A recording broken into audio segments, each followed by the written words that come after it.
సద్గురువు దయ ఉంటే మానవాళికంతటికీ అన్నీ ఉన్నట్లే, దేనికి లోటుండదు. ప్రతిదీ వాటంతటకవే వచ్చి చేరతాయి. ఎల్లవేళలా మూల గురువును స్మరించుకుంటూ మీరు ప్రస్తుతం ఎంచుకున్న గురువు గారితో పాటు భగవంతుని పూజిస్తూ గురువులను గౌరవిస్తూ ఉండాలని బాబాజీ గారు చెప్తూ, గురువు తల్లి వంటివాడు, భగవంతుడు తండ్రి వంటివాడు.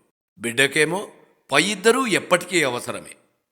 తండ్రి ప్రపంచాన్నంతటినీ పాలించినప్పటికీ తల్లి కోరికను మాత్రము ఎప్పుడూ తిరస్కరించడు. అంటే భగవంతుడు సద్గురువు గారి మాటే వింటాడు అని అర్థం. ప్రస్తుత కాలంలో భగవంతుని సంకల్పానికి ప్రపంచమంతా తల్లడిల్లిపోతోంది. ఇలాంటప్పుడు భగవంతుని రహస్య మార్గాలను మానవాళి ఎన్నటికీ గ్రహించలేక, ఒకవేళ తెలుసుకోవాలన్న తపనతో రహస్యాన్వేషణ చేస్తూ మరింత లోతులకు తన సాధన ద్వారా వెళ్ళినప్పటికీ ఫలితము అసంపూర్ణంగానే మిగిలిపోతుంది.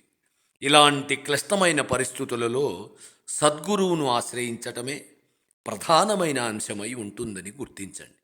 ఎందుకంటే ఆయన దశలవారీగా మనందరికీ మార్గనిర్దేశం చేస్తూ భగవంతుని రహస్య జాబితాను ఛేదింపజేస్తూ మీ గమ్యాన్ని చేర్చగలుగుతాడు.